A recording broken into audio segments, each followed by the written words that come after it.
Baru-baru ini, Korea Utara kembali menembakkan 2 rudal balistik jarak pendek yang mendarat dekat wilayah perairan Laut Jepang. Peluncuran itu dilakukan saat Korea Selatan dan Amerika Serikat melakukan latihan bersama dengan call sign Freedom Shield Exercise. Korea Utara memecahkan rekor sepanjang tahun 2022 dengan telah menembakkan sekitar 90 rudal dan telah membuat kemajuan signifikan dalam persenjataannya saat ini. Mereka memulai tahun ini dengan menguji rudal jarak pendek yang dirancang untuk menyerang Korea Selatan misalnya.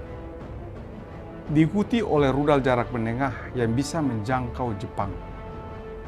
Pada akhir 2022, Korea Utara menguji rudal balistik antar benua terkuat sejauh ini, yaitu Hwasong-17, yang secara teori mampu mencapai wilayah manapun di daratan Amerika Serikat.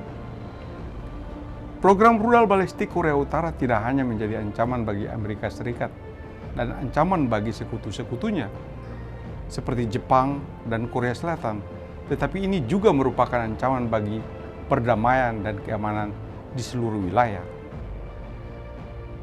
Sejak 2006, Dewan Keamanan PBB telah menjatuhkan 9 sanksi kepada Korea Utara yang dikaitkan dengan pengembangan senjata nuklir. Sanksi terakhir pada Desember 2017, yaitu membatasi impor energi Korea Utara dan melarang ekspor sejumlah komoditas negara itu.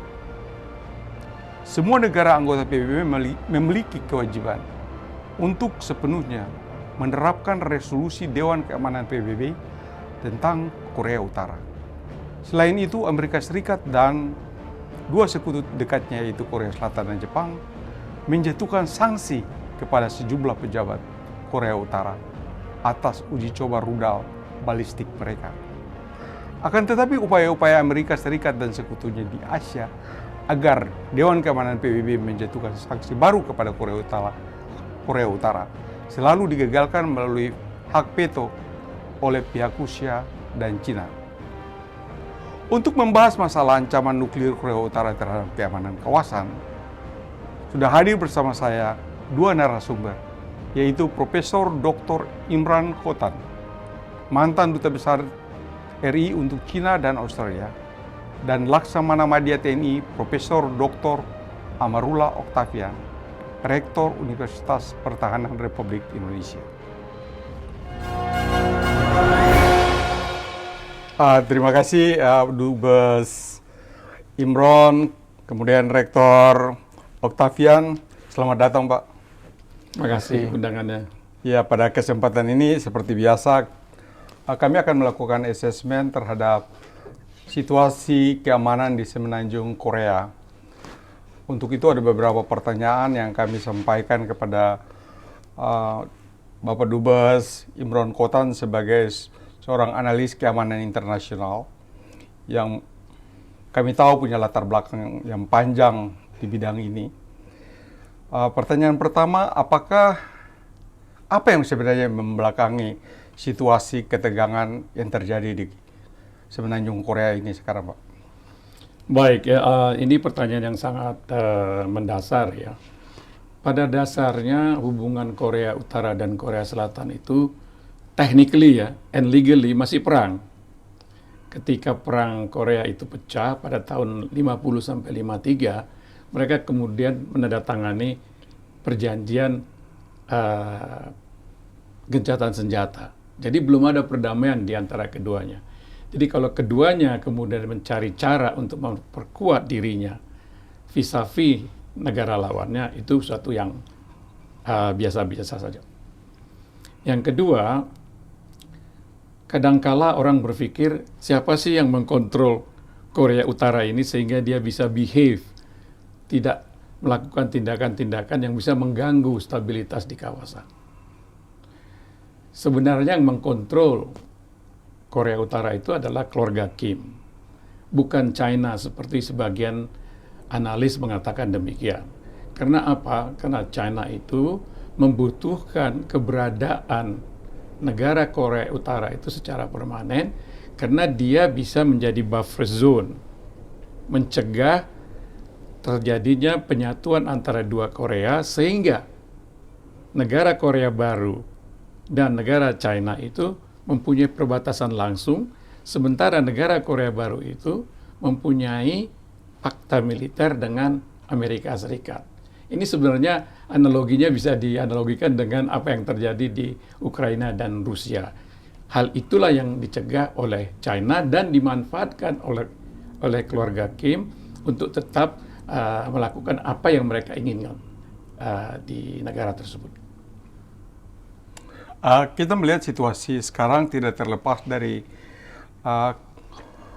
terjadi perimbangan kekuatan antara Korea Utara, Korea Selatan, di mana didukung oleh Amerika Serikat.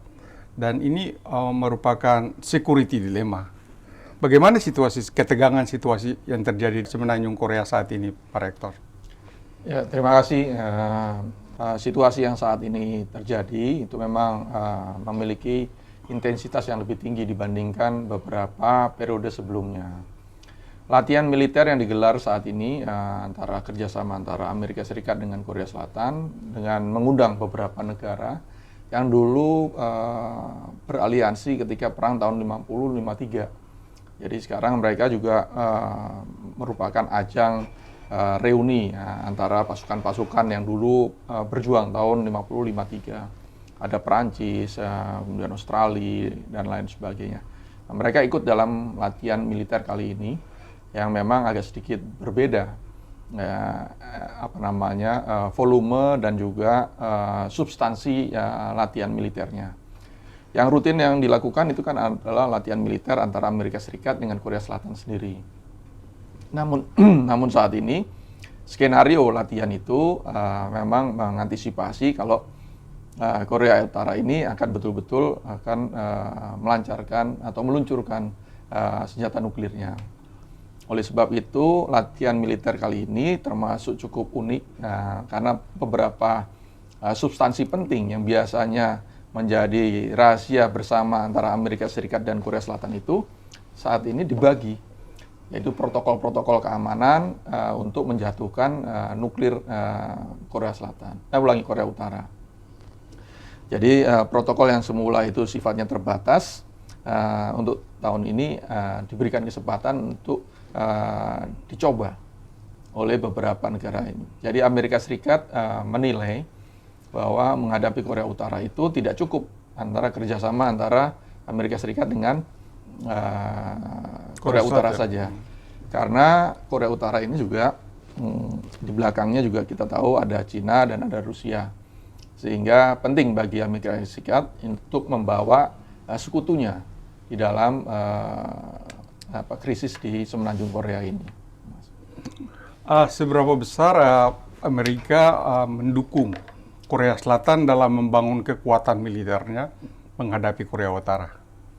Kalau dukungan saya rasa dari tahun 53 sampai sekarang itu Amerika Serikat tidak pernah kendor di dalam mendukung Korea Selatan. Contohnya beberapa teknologi alutsista itu diberikan langsung kepada Korea Selatan. Misalnya dari perspektif Angkatan Laut itu kapal selam. Kapal selam itu termasuk yang teknologi yang paling sulit, itu diizinkan Amerika Serikat melalui Jerman. Jerman memberikan teknologi U-209 itu sebagai bentuk nyata bahwa Amerika Serikat mengizinkan teknologi-teknologi canggih itu diberikan kepada Korea Selatan. Kemudian pesawat fighter dari Amerika Serikat sendiri itu juga diberikan teknologi-teknologinya, termasuk sampai dengan radar-radar senjata. Kemudian juga kita tahu kita dulu mendapatkan bantuan LVT-7 ya, dari marinirnya Korea Selatan. Itu dulu adalah senjata atau panser utama marinirnya Amerika Serikat. Jadi alutsista kelas 1-nya Amerika Serikat itu diberikan semuanya kepada Korea Selatan. Nah, seperti tadi disampaikan oleh Pak Dubes Imron, bahwa memang beberapa negara itu seperti Cina dan Rusia itu sangat berkepentingan dengan Korea Utara. Tidak saja nanti mereka itu merupakan buffer zone bagi Cina sendiri, namun ada beberapa analis ya, termasuk dari penelitian kami di Universitas Pertahanan, itu menunjukkan bahwa perilaku Cina dan Rusia itu justru mendorong nantinya reunifikasi Korea, tapi di bawah Korea Utara, rezim komunis. Jadi ini persis seperti posisi Vietnam dulu. Perang Vietnam itu kan Vietnam Utara dan Vietnam Selatan. Akhirnya dimenangkan oleh Vietnam Utara. Jadi sebagian pakar-pakar Cina itu menyebut Korea Utara dan Korea Selatan ini perangnya seperti perang Vietnam yang tertunda. Jadi ujungnya itu yang diinginkan adalah sebetulnya Korea Utara yang menang secara keseluruhan. Ini. Ya, selain itu ada THAAD juga. Ya. Jadi air defense yang dibantu oleh Amerika di Semenanjung untuk menangkal rudal dari Korea Utara. Pak Dubes, ini NPT dan Korea Utara menarik diri. Seberapa besar internasional atau PBB dengan sendirinya menekan Korea Utara untuk tidak mengembangkan senjata nuklir? Jadi pertanyaan ini juga cukup strategis ya. NPT itu artikel 1 dan artikel 2-nya itu melarang pengembangan dan transfer. Pengembangan, stockpiling dan segala macam itu termasuk transfer. Jadi dalam konteks peperangan antara Korea Utara dan Korea Selatan ini sangat tergantung kepada nuclear security dari Amerika Serikat atau security blanket.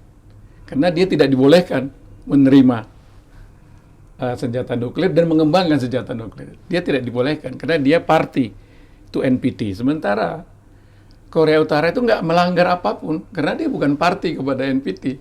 Karena dia bukan negara pihak gitu. Jadi oleh karena itulah maka ada dua seperti yang disinggung Pak Rektor tadi. Ada dua hal yang perlu kita perhatikan. Pertama, China itu sangat berkepentingan Korea Utara itu tetap selamanya ada sebagai buffer zone. Yang kedua, China itu sangat sensitif kepada akses ke laut.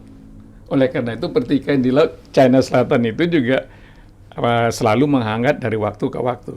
Karena apa? Karena aksesnya itu memang China itu seperti bunga lotus, mengecil, lautnya itu mengecil. Jadi kalau Korea Utara itu jatuh ke tangan Korea Selatan dan tentu dengan sekutu-sekutunya, maka akses dia keluar ke arah laut semenanjung Korea itu akan tertutup. Nah, ini juga merupakan pertarungan atau pertaruhan yang sangat besar kepada China. Geostrategi China juga. Geostrategi China. Nah, sepanjang mengenai Korea Utara itu ada beberapa hal yang dia kembangkan untuk mengimbangi juga seperti yang diterangkan tadi, persenjataan, ya kan, anti ICBM, kemudian pesawat tempur yang canggih. Dia mengembangkan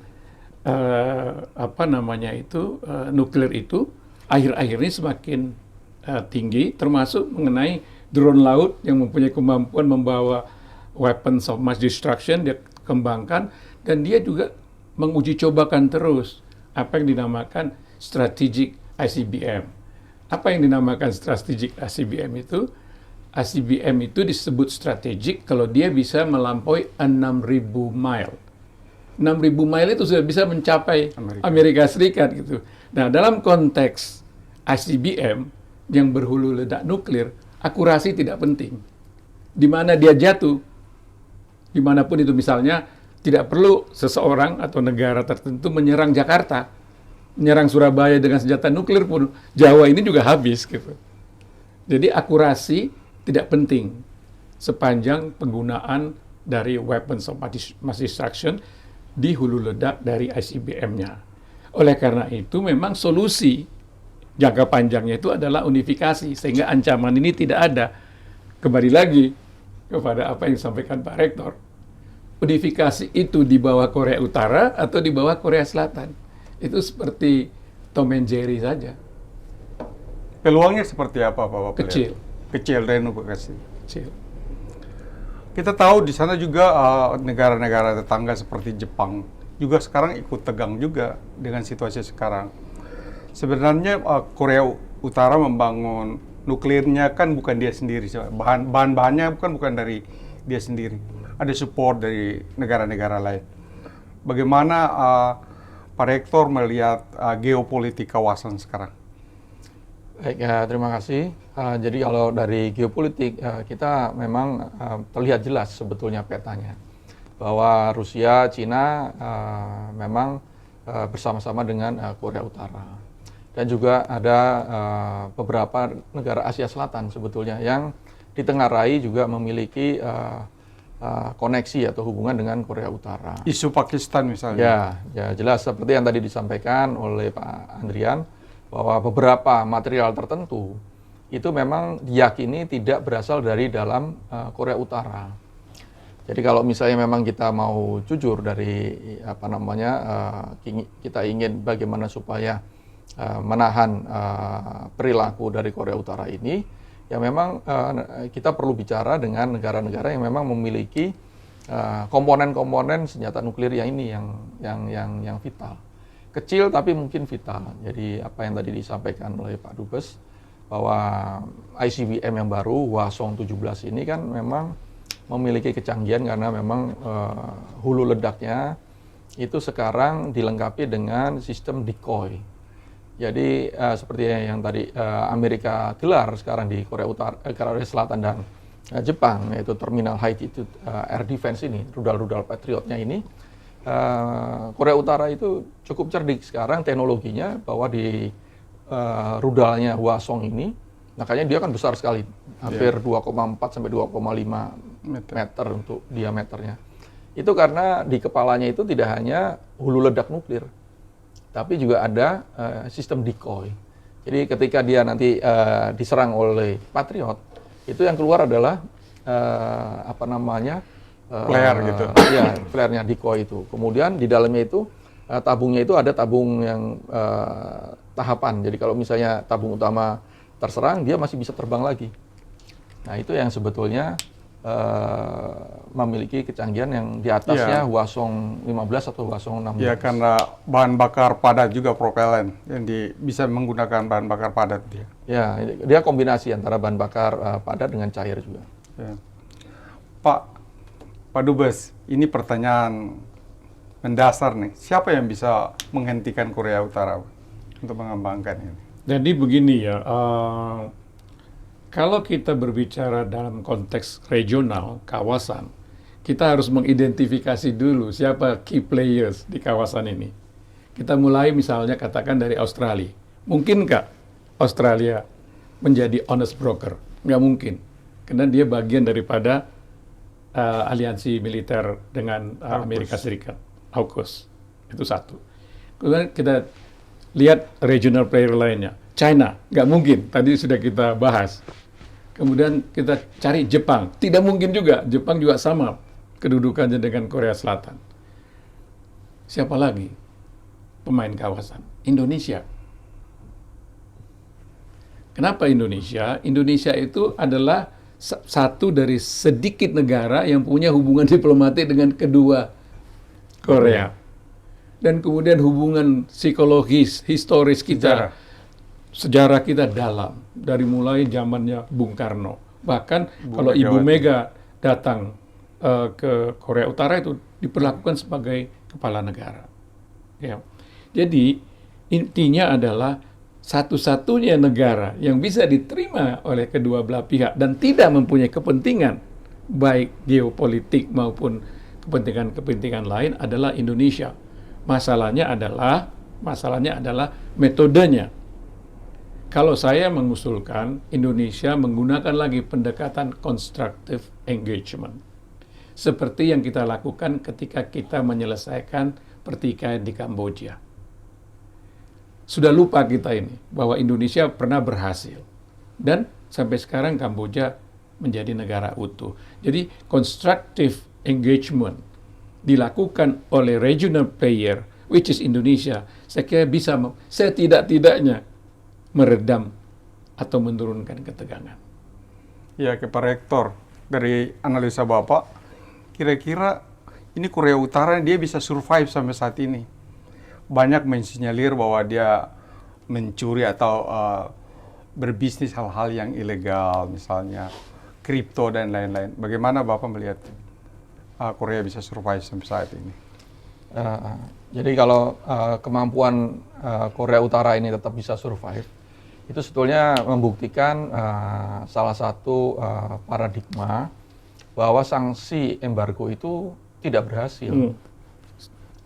Itu udah pasti. Jadi apa yang tadi disampaikan oleh Pak Dubes itu memang sangat penting bagi Indonesia saat ini mengambil inisiatif. Ya, jadi perspektif yang tadi dikembangkan, mungkin constructive engagement ini bisa saja kita modifikasi menjadi smart perspektif. Nah, apa itu smart perspektif? Artinya Indonesia sekarang tidak saja bilateral dengan Korea Utara, tapi Indonesia juga bisa menghadapi permasalahan yang dirasakan oleh Korea Utara. Jadi sanksi ekonomi, sanksi embargo ini karena tidak efektif, Indonesia bisa saja meminta kepada dunia internasional untuk menyelesaikan, karena persoalannya bukan di situ. Jadi sanksi ekonomi embargo ini bisa saja dicabut atas usulan dari Indonesia. Nah, perspektif yang baru ini, smart perspektif ini harus juga diimbangi juga dengan namanya dengan smart approach. Jadi smart approach ini adalah bagaimana sebetulnya melihat Korea Utara itu apa adanya. Kalau misalnya kita tekan dengan security approach atau security perspektif itu tidak berhasil, ya sekarang kita terima saja apa adanya Korea Utara. Nah, apa yang dia butuhkan dan lain sebagainya. Jadi kita teorinya itu stick and carrot. Jadi kalau misalnya stick tidak berlaku, ya carrot. Jadi apa yang sekarang yang dibutuhkan oleh Korea Utara, mungkin dunia internasional mau bersimpati. Justru mungkin ini salah satu pendekatan yang baru ya, smart perspektif yang harus dikembangkan. Nah, Indonesia bisa mengambil inisiatif sebagai penjuru di dalam smart perspektif dan smart approach ini. Ya, Pak Dubes, kalau kita mendengar dari Bapak Rektor tadi, kita lihat politik luar negeri, kebijakan luar negeri Amerika Serikat, extended deterrence, artinya dia aliansi dengan negara-negara untuk containment misalnya, and engagement. Bagaimana Bapak melihat itu pertanyaan sama?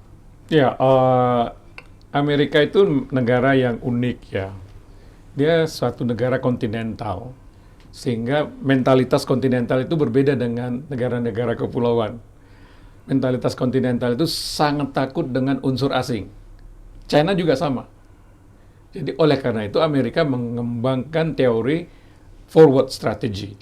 Dia tidak mau bertempur di wilayahnya sendiri. Dia maunya bertempur di wilayah orang lain. Oleh karena itu dia untuk menopang efektivitas atau implementasi dari strategi forward strategy itu, dia harus mempunyai pertama mungkin pangkalan militer kayak di Guam atau di negara-negara lain, atau melakukan military kerjasama, ya, fakta militer dengan negara-negara tertentu untuk menghadapi ancaman.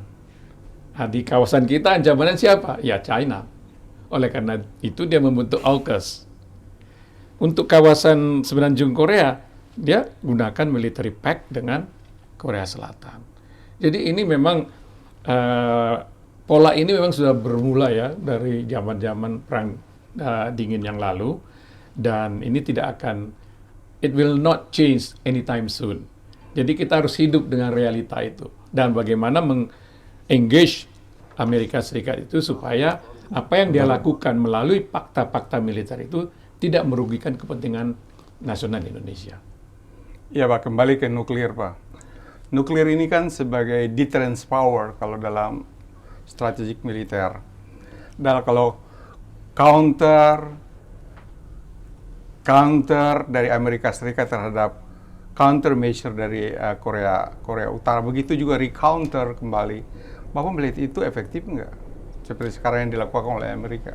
Sampai sejauh ini, setelah kita menandatangani NPT pada tahun 70-an, sudah ada muncul apa yang dinamakan norma, apa yang dinamakan nuklir tabu.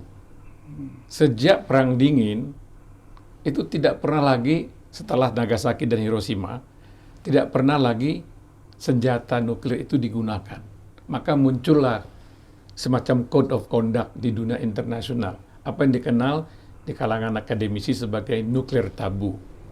Tapi keberadaan nuklir ini masih tetap diperlukan untuk memberikan deterrence, seperti Bapak katakan tadi, Bung Adrian katakan tadi, sebagai nuclear deterrence, ya, agar negara tertentu pemilik senjata nuklir tidak menyerang negara tertentu pemilik senjata nuklir. Mengapa? Karena dia mempunyai second strike capability. Saya juga punya. Kalau Anda serang dengan nuklir, saya juga punya kemampuan untuk melakukan second strike capability. Akibatnya apa? Terjadilah apa yang dinamakan MAD, Mutually Assured Destruction. Disitulah inti dari deterrence itu. Nah ini, seperti saya katakan tadi, will not change anytime soon. Karena mereka menganggap keberadaan, keunggulan mereka, negara nuklir yang 5 itu, mungkin termasuk Israel, ketergantungan kehidupan mereka itu bergantung kepada nuklir, maka nuclear deterrence ini akan menjadi faktor yang tidak akan hilang dalam waktu dekat. Pertanyaan berikutnya, apakah kenapa sampai Korea Utara itu tidak dimasukkan dalam negara yang memiliki dalam konteks memiliki senjata nuklir seperti Amerika dan lain-lain? Karena dia tidak menandatangani NPT. Dia keluar. Jadi NPT itu mengkategorikan negara terhadap 2 kategori. Satu, pemilik senjata nuklir, yaitu yang 5, anggota Dewan Keamanan PBB. Selainnya itu adalah negara non pemilik senjata nuklir. Dia tidak menjadi parti kepada ini, sehingga dia tidak bisa diklasifikasikan terhadap 2 kategori ini. Dia cerdik sebenarnya. Ya, Pak Rektor, ada lagi yang perlu disampaikan dalam konteks ketegangan di Korea, semenanjung Korea? Ya, dalam upaya untuk meredam intensitas Korea Utara ini memang tadi perlu kita kombinasikan juga dengan berbagai upaya-upaya, ya, termasuk juga bagaimana untuk mendekati tokoh-tokoh selain tokoh utama di Korea Utara. Jadi kita ketahui bersama bahwa Kim Jong Un ini juga dikelilingi oleh beberapa tokoh militer senior dan juga para akademisi, para ahli teknologi nuklirnya ini yang paling utama. Jadi menurut kami bahwa smart approach ini tidak hanya tadi masalah ekonomi, tapi juga kita pendekatan dengan leadership. Apa yang sekarang kita miliki modalnya yaitu kedekatan histori antara Ibu Megawati dengan keluarga Kim. Ini merupakan suatu peluang bagaimana militer Indonesia juga bisa mengambil inisiatif.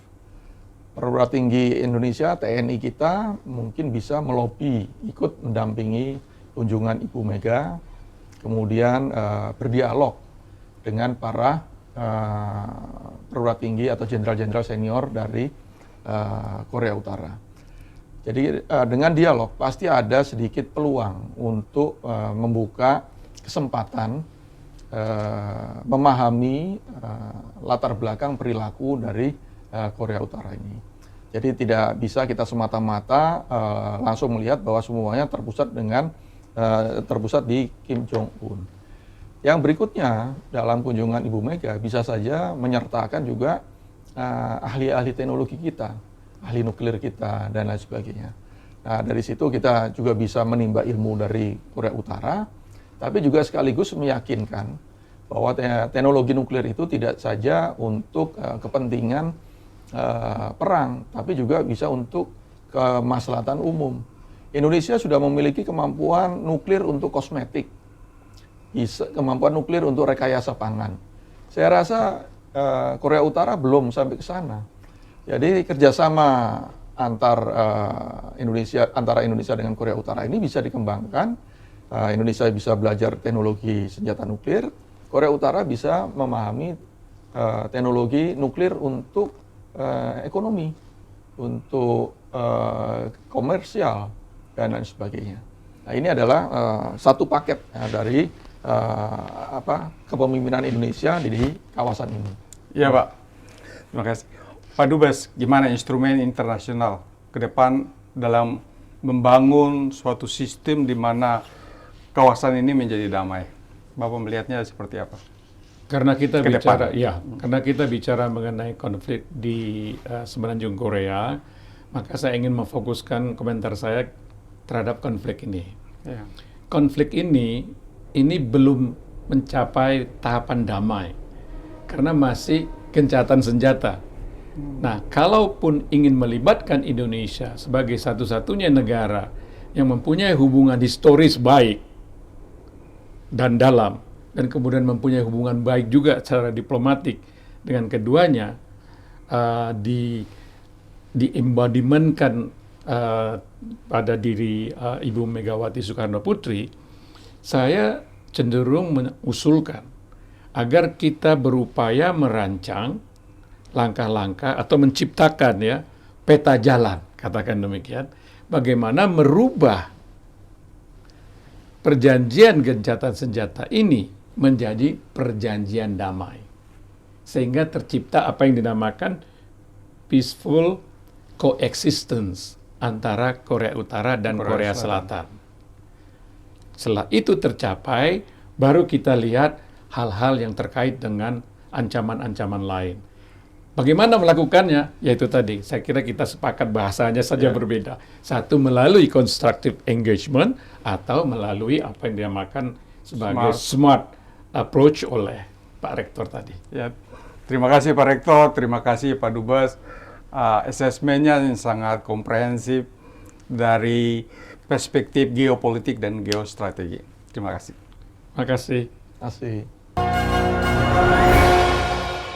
Sampai saat ini Korea Utara dan Korea Selatan masih dalam status gencatan senjata. Artinya, kedua negara tersebut masih dalam status perang. Perdamaian sukar didapatkan ketika kondisi keamanan antar negara tidak bisa dikontrol oleh sistem dan peraturan yang mengikat. Reunifikasi Korea Utara dan Korea Selatan sangat kecil kemungkinannya terjadi karena kepentingan geopolitik dan geostrategis major powers. China membutuhkan Korea Utara, sementara Amerika Serikat membutuhkan Korea Selatan. Uji coba nuklir Korea Utara diprediksi akan terus berlangsung sampai beberapa tahun ke depan. Hal ini dilakukan Korea Utara sebagai salah satu cara dan strategis untuk perimbangan kekuatan dan menarik perhatian dunia, terutama dalam mendukung kepentingan politik dan ekonomi mereka. Perkembangan situasi ketegangan di semenanjung Korea yang kian memanas akhir-akhir ini, nampak bahwa Indonesia memiliki kapasitas sebagai mediator dengan melakukan apa yang disebut smart approach dan roadmap dalam rangka menciptakan perdamaian antara Korea Utara dan Korea Selatan.